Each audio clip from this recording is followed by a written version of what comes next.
akan berubah itu karena ada dua hal. Oke, apa tuh? Yang pertama pembiasaan, yang kedua adalah keteladanan. Kalau si korban artinya secara psikologi dia kan terganggu.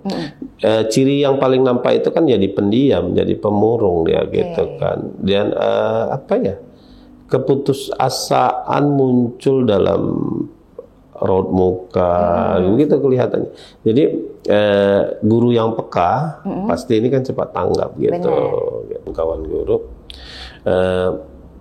menyalahkan anak, memarahi anak di depan kawan-kawannya, saya pikir itu harus kita tinggalin ya kawan-kawan guru. Di ngerepotin ini itu pesannya ginan gitu. Dia jadi bullyingnya korbannya, atau dia yang bullying karena balas dendam apa yang dia lakukan dia lihat keluarga di rumah yang seperti itu. Ngebahas ringan, profil tokoh inspiratif, ngerepotin. Pak, tadi kalau cerita masalah pelaku tadi ya Pak ya, pelaku tadi kan ini kita belum selesai. Jadi mungkin tadi ada ciri-cirinya nih, anak-anak ini kayaknya ada kecenderungan bakal jadi pelaku bullying gitu. Nah, dampaknya ketika kita udah ternyata terkonfirm nih anak ini ternyata pelaku bully gitu Pak.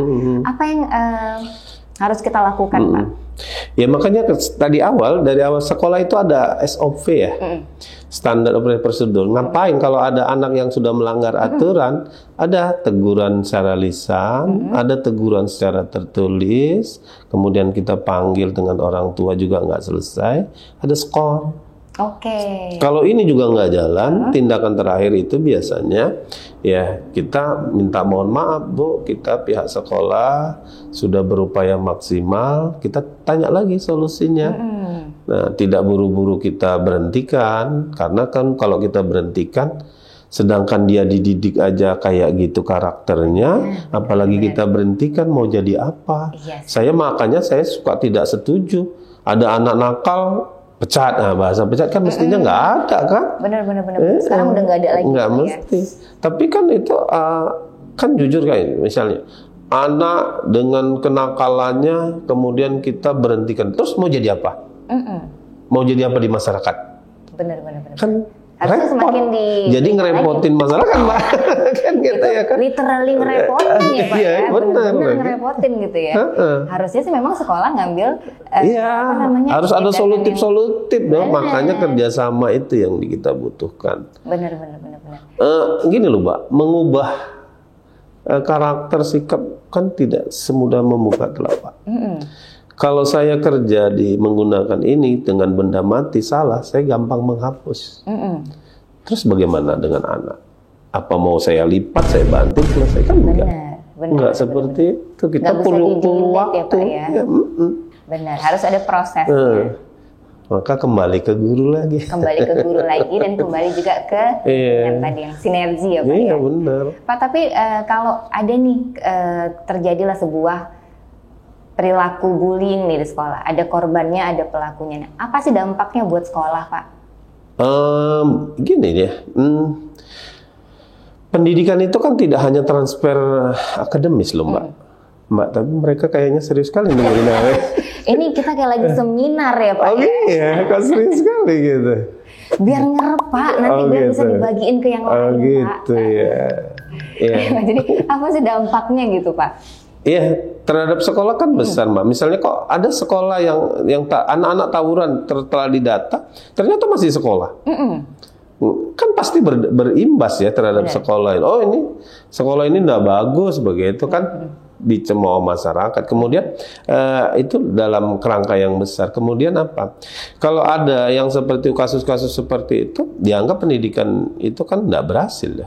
Karena pendidikan itu kan tidak hanya transfer knowledge, tapi transfer behavior kan. Kegagalannya ya barangkali di situ gitu. Terus apa sih pengaruhnya ya? Makanya pengendalian itu yang paling pokok. Karena kalau enggak kan nanti juga bisa berimbas kepada yang lain, Mbak. Kan gitu. Jadi anak-anak yang seperti ini kalau pemahaman saya, ini anak berkebutuhan khusus dong gitu, yang mesti harus diperhatikan supaya tidak mengepek kepada yang lain. Kalau saya melihatnya itu. Jadi Pak, ini kan dampaknya pasti kan kalau ada cerita tentang berita tentang pembulian, pasti yang diangkat juga korbannya, pelakunya. Kalau misalnya terjadi di lingkungan sekolah, sekolahnya juga gitu ya Pak. Jadi kayaknya semuanya dapat efeknya kan kemana-mana gitu kan betul. Pak. Tapi Pak, apa sih yang harus kita lakuin kalau misalnya nih kita dapat laporan dari siswa nih, kalau misalnya dia tuh sebagai aku habis dibully nih gitu. Apa sih yang harus kita lakuin Pak? Langkah bijak itu seperti ini loh Mbak. Untuk menyelesaikan masalah, kita harus paham dulu dengan akar masalah. Gitu. Tidak boleh kan menyelesaikan masalah tanpa melihat ke belakang. Maka caranya ya tetap kita melakukan ya semacam pendekatan ke anak-anak itu, kita cari persoalannya, kemudian dari beberapa identifikasi persoalan, mana ya yang paling besar dari itu. Kayak kita penelitian dulu loh Mbak. Diobservasi dari itu, kemudian kita tentukan, oh kalau ini akarnya beginilah menyelesaikannya. Kan mestinya seperti itu. Terus dari sekolah, ya kita tetap merespon ini secara cepat supaya tidak meluas dan berdampak kemana-mana.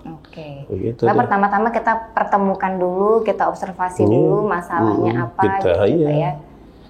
Jadi kita kan nggak boleh menjustis sembarangan ya Mbak, apalagi menuduh anak kita terus menyalahkan anak yang melakukan bullying gitu terhadap anak yang bullying. Kita membantu kan biasanya empati terhadap yang dibully. Tapi kita tidak empati terhadap yang membullying. Pelaku kan? Kan kita suka begitu. Tapi kita harus berempati juga nggak sih Pak sama pelakunya? Semestinya, makanya kita cari akarnya dong Pak. Untuk menyelesaikan cari akarnya. Kalau kita nanti kasih misalnya pressure, hukuman sama dia. Anak-anak seusia itu jati diri dia aja belum tahu loh, siapa dia aja pun belum tahu. Makanya kita cari, oh ini kerja persoalannya di keluarga misalnya. Nah itu kita gandeng dong orang tuanya. Gitu-gitulah. Jadi sebetulnya menyelesaikan persoalan yang paling mendasar itu harus tahu akar masalah.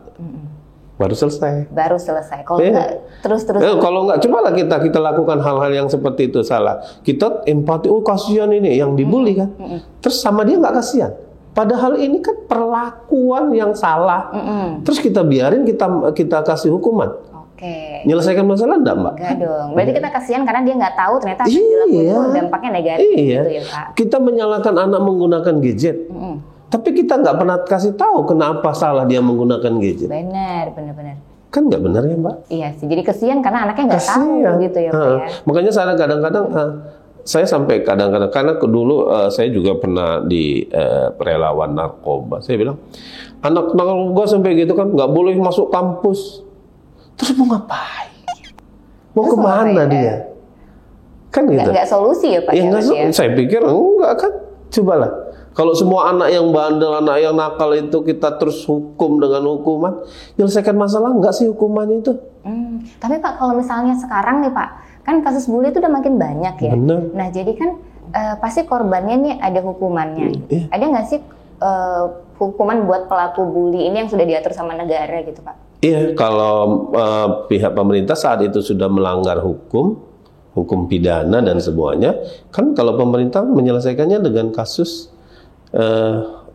hukum pidana yang berlaku. Tapi sekolah apa mau seperti itu kan maunya enggak. Kita itu harus lebih bijak untuk menyelesaikan persoalan itu gitu. Makanya ada beberapa langkah tahapan yang sudah kita bahas tadi Mbak. Dari mulai kita tahu akar, kita ajak kerjasama dengan orang tua, ya semuanya kita harus rangkul. Tapi kalau itu tidak, ini anak berkebutuhan khusus Mbak gitu. Anak berkebutuhan khusus maka harus ada orang yang memperhatikan khusus. Maka di sekolah itu kan ada bimbingan konseling misalnya. Ya udah, dia nggak usah belajar dulu, nggak apa-apa. Tiap saat harus ngelapor sama atau sudah berada dengan wajib lapor, gitu. Pak, ya. Jadi terpantau kan, kemudian orang tua juga ngasih tahu dong. Jadi akhirnya anak bisa terselamatkan. Pak, bimbingan konseling di sekolah ini efektif nggak sih Pak untuk mengetahui apa aja sih yang dikerjain anak-anak, apa aja sih yang dipikirin anak-anak? Iya, karena bimbingan konseling itu kalau di SMP 9 saya berharap dia mesti harus tahu anak-anak ini dulu gitu. Jadi data anak-anak harus masuk ke dalam bimbingan konseling. Karakter anak, latar belakang anak, orang tuanya, kondisi orang tua, semua harus data itu harus lengkap. begitu. Jadi begitu anak ini kan sudah tahu dia. Nah, ini anak-anak yang mesti harus ada pengawasan begitu. Itu nanti nyampe ke ruang, dia sampaikan ke ruang forum Dewan Guru. Ini loh yang perlu perhatian tong gitu. Jadi semuanya harus ada. Nggak bisa individu perhatian sendiri-sendiri, Mbak. Misalnya Mbak Aulia bilang kemari harus wangi dong gitu. Terus yang lain nggak pernah negur. Mbak Aulia kebetulan nggak ada. Kan saya masuk aja walaupun saya bau-bau. Tapi kalau kita semuanya sama, bener, semuanya pada ngingetin. Pada ngingetin, paling kalau mau kemari ngerepotin yang rapi dong, supaya keren gitu kan. Kan selesai. Bener. Kan tadi kayak itu kasus sederhana kan, Pak. Saya kemari tadi pakai kaos. Iya kan? Karena ada yang ngingetin ya. Ada yang ngingetin, saya ganti supaya langsung ganti kostum. Ganti kostum. Begitu loh. Ya hidup ini sebetulnya kalau digotong royong kan selesai, Mbak. Jadi nggak capek banget ya, Pak, ya? Satu orang ngurusin masalah yang gede gitu. Iya, makanya untuk menyelesaikan sebuah persoalan di sekolah itu tidak ada Superman, tidak ada Batman, yang ada super team. Super team. Nah, itu nih warga-warga kerepotan. Jadi kalau ada masalah ya, ada masalah perundungan di sekolah itu memang kita nggak bisa nyelesain sendiri, nggak bisa cuma sekolahnya sendiri juga ya, Pak ya. Memang harus satu tim lah kita sama lingkungan dan seluruh lapisan masyarakat buat memberantas si bullying.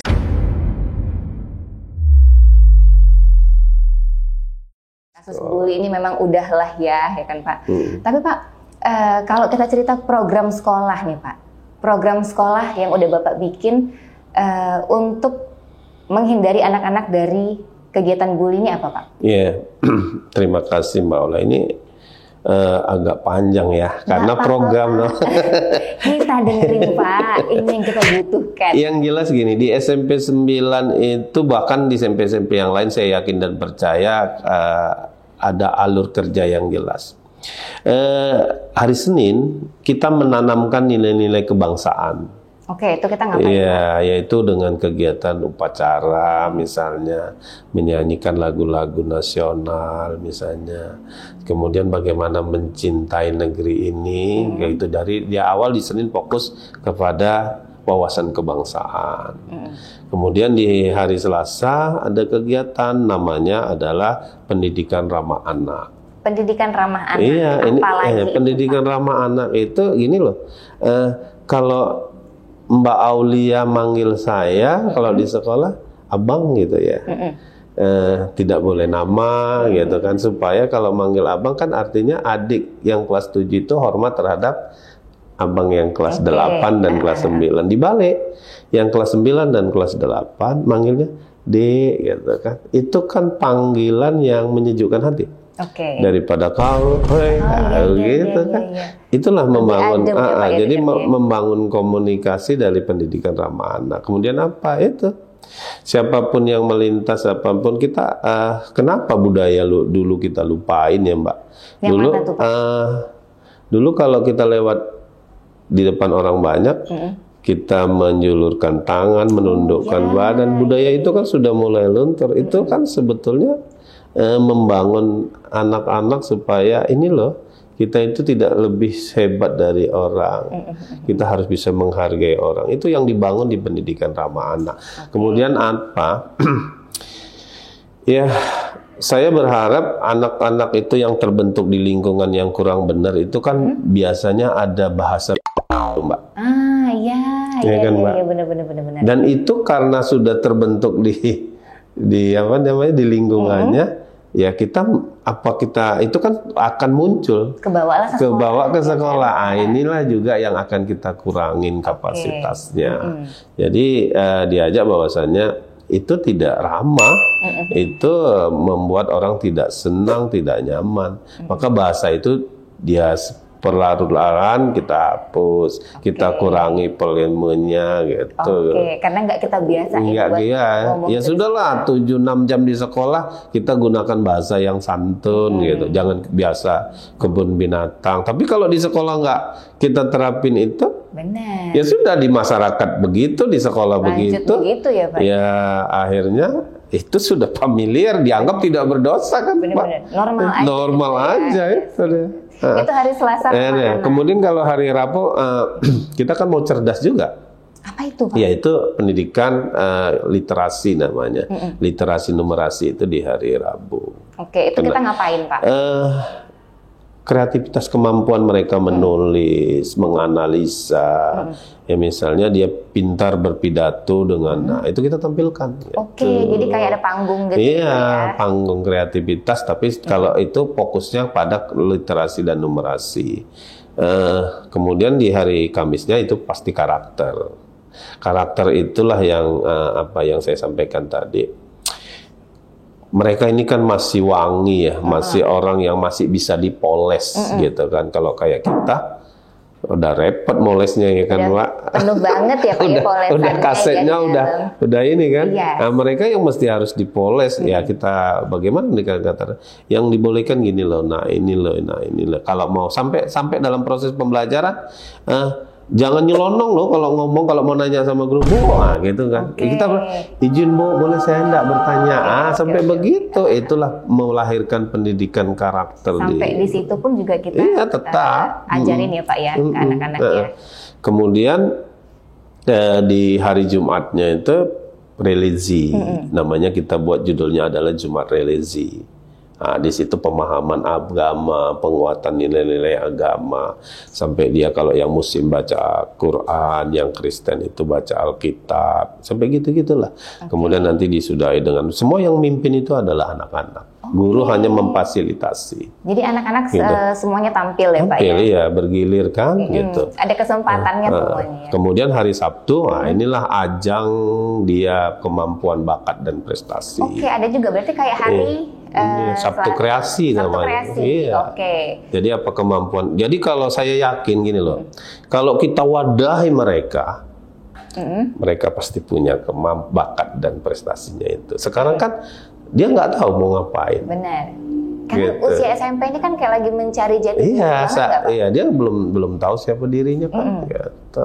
Jadi sekolah mewadahi itu dari Senin sampai Sabtu kegiatannya udah seru-seru semua. Saat ini juga nanti dicontoh di lingkungan, mestinya orang tua kalau tahu kan, oh ini yang punya kemampuan, anaknya dilesin, diprivatin, kan nggak ada kesempatan main-main ya Mbak. Jadi dia di lingkungan orang-orang yang terdidik.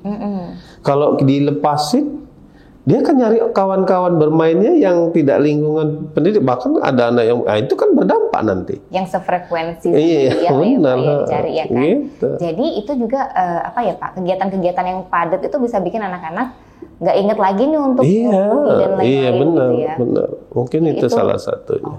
Sampai rumah dia udah lelah. Makanya di sekolah itu ekstrakurikuler aja ada beberapa Mbak. Tujuannya yaitu kalau mereka pulang makan, kemudian balik lagi aktivitas fisik, sampai rumah mereka lelah, udah nggak mikir apa-apa, tidur, tinggal belajar dan semuanya.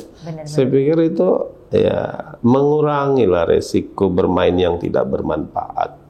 Tapi Pak, kalau misalnya untuk kegiatan-kegiatan itu ada nggak sih yang paling disukai sama anak-anak gitu, yang paling banyak peminatnya? Apakah misalnya di hari Sabtu anak-anak lebih semangat daripada hari Rabu gitu? Karena Sabtu itu kan kayak pertunjukan anak-anak ya. Benar Mbak. Sekarang kan kita bagaimana mengemasnya Mbak. Ini kan? Saat kita kemas ke acara itu dengan baik, saya pikir semuanya mereka suka. Kenapa? Nggak ada sih anak yang tidak mau tampil gitu.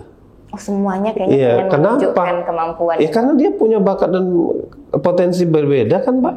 Karena kami wadahin semua. Yang bisa ngapain ya silakan. Yang bisa bahasa Inggris ya tampilkan bahasa Inggrisnya gitu.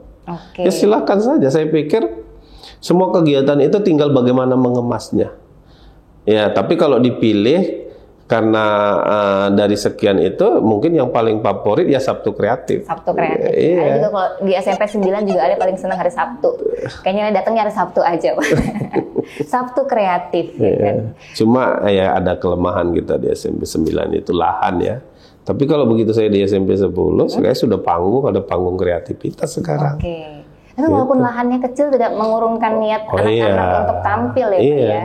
Benar Mbak. Ya mungkin akan kita lebarin lagi nanti Pak. Iya, mudah-mudahan dari kegiatan ngerepotin ini ada yang denger ya Mbak. SMP 9 itu dibesarin dong gitu ya kan. Itu ya kan suara hati Bapak sebenarnya SMP 9 tuh pengen digedein gitu Pak, ya kan. Bapak tolong dong. Jadi kalau misalnya kegiatan-kegiatan itu kan kita harapkan mengurangi ya Pak ya, mengurangi keinginan anak-anak untuk mengerjakan bully tadi gitu. Tapi efektif nggak sih Pak semua program yang Bapak buat itu? Sejauh ini, Pak? Saya rasa sangat efektif ya. Ini kan terbukti ya Mbak. Kan sampai hari ini selama saya memimpin sekolah itu belum ada kejadian yang aneh-aneh dong. Dalam satu sisi ya, gitu kan. Kemudian ya anak-anak ya berprestasi sesuai dengan bakatnya itu kan. Itu. Jadi saya pikir apa ya? Wadah itulah yang membuat mereka berkreatif ya dengan sesuai dengan apa yang dia punya. Makanya apa SMP 9 itu ya akreditasinya unggul, kemudian minat masyarakat banyak sehingga yang mau nyekolahkan di situ banyak tak tertampung gitu. Itu kan sebetulnya indikator masyarakat percaya dengan SMP 9 gitu. Jadi memang seefektif itu program yang Bapak buat ya untuk sekolah ya? Iya, artinya kita kan membuat program itu sesuai dengan pertama menjalankan kebijakan dinas, kemudian kita kembangkan sesuai dengan kapasitas begitu. Pak, tapi dari semua program tadi itu ada nggak sih Pak yang kita programnya khusus untuk meningkatkan empati dan simpati anak-anak supaya nggak melakukan perundungan gitu. Karena kan kalau bullying ini kan kayak Bapak bilang tadi kan anak-anak ini kayaknya kurang rasa empati gitu. Iya, makanya kan tadi ada di Selasa dan di Kamis ya Mbak. Itu ada pendidikan ramah anak dan pendidikan karakter. Nah itu isinya apa aja? Yang di pendidikan karakter Pak? Kalau pendidikan karakter ya gini loh, manusia naturalnya apa sih? Tidak ada manusia dilahirkan untuk jahat, kan begitu. Aslinya manusia itu semuanya baik kan. Untuk membentuk baik itulah wadahnya sekolah dan keluarga. Gitu, melalui pendidikan karakter, mereka kita ajari pembiasaan hal-hal yang positif. Misalnya apa aja? Misalnya ya begini, kalau jumpa guru misalnya kita ya hormat, salam begitu kan. Itu kan membiasakan gitu. Jadi supaya jangan congah ya, jangan sombong dengan orang lain. Kemudian apa? Tadi kalau mau nanya acungkan tangan. Kalau ada orang dewasa di depan kita ya menunduk begitu. Kemudian simpel-simpel dulu. Iya, yang simpel. Kemudian sampai ke kamar mandi pun kita ajarin. Tanggung jawab ya. Bahkan ada program ini apa ya? Sampahmu adalah tanggung jawabmu. Gitu. Bahkan ada sebuah lagu menarik saya ciptakan. Judulnya pada kita Pak. Judulnya Opung Sari. Opung Sari. Kayak mana itu? Karena orang Batak di Medan saya bilang opung, apa itu? Judulnya Operasi Pungut Sampah Setiap Hari. Baik, Opung Sari.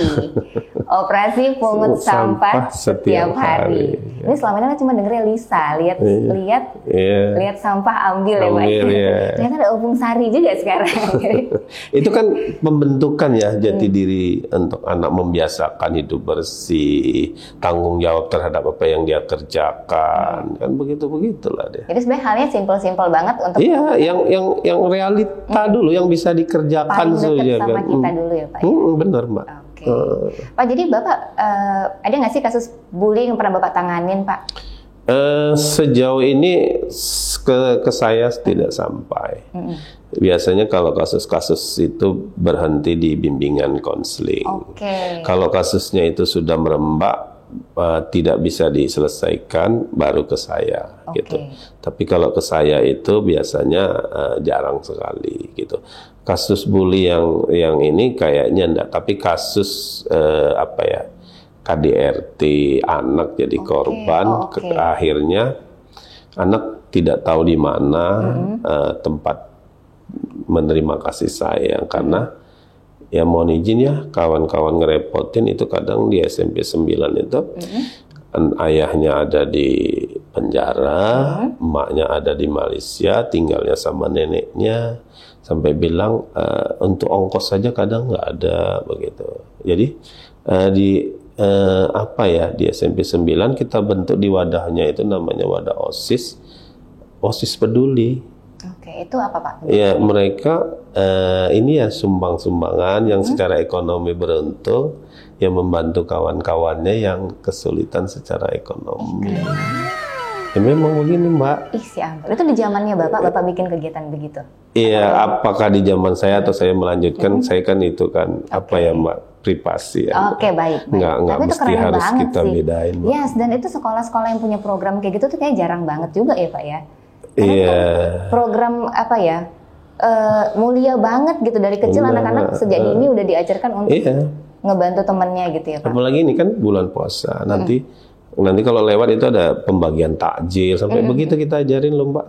Supaya jiwa kedermawanan, jiwa empati itu kan muncul di situ Mbak. Nah, itu tadi ya, ternyata menumbuhkan empatinya itu dengan cara yang konkret banget ya Pak ya, dengan bikin kegiatan untuk ngebantuin teman gitu tuh kan anak-anak aware nih. Kan sederhana ya, 1000 tapi kalau dikumpulin benar, dan jadi kebiasaan peduli ya sama temannya. benar. Oh, kayaknya ini yang ini kurang ini deh, ini kesulitan. Saya deh, sampai gitu. bilang kalau ada yang, kan kelihatan ada yang sepatunya misalnya udah bolong begitu. Ya dari situlah OSIS itu bergerak. Dan itu inisiatif anak-anak akhirnya ngelaporin ke Bapak, Pak, kayaknya kita pengen bantuin ini deh Pak. Benar. Kan mereka sudah ada tabungan. Oke. Mereka ada pembina, biasanya pembina OSIS itu sudah ini. Oh, Saya hanya mengeluarkan program ide-ide, mereka jalan. Gitu. Anak-anak Makanya tadi saya bilang Mbak, super tim dong gitu kan. Benar. Kalau semuanya saya repot juga kan saya, kayak ngerepotin hari ini gitu. Iya kan, harus dibagi-bagi gitu kan. Tapi seru banget anak-anak muda sekarang udah memang peduli banget ya sama teman-temannya ya Pak. Iya, Jadi mesti. mereka tahu. Kita bangun itu loh Mbak. Nah ya itu kan? yang paling penting ya Pak. Jadi pas teman-temannya sulit tuh kita bukan yang nambah bikin sulit lagi gitu ya kan, tapi kita bantuin, kita cariin solusinya. Keren banget tuh. Makanya di sana ada anak yang secara fisik kurang beruntung loh Mbak. Tapi tidak ada yang sampai mengatain ya, orang kita bisa mengata-ngatain gitu. Padahal ada yang sakitnya kecil gitu, secara fisik kurang, secara ekonomi kurang, tapi dia tetap sekolah jalan lancar. Gitu. Oke, teman-temannya iya, support ya. Support banget ya.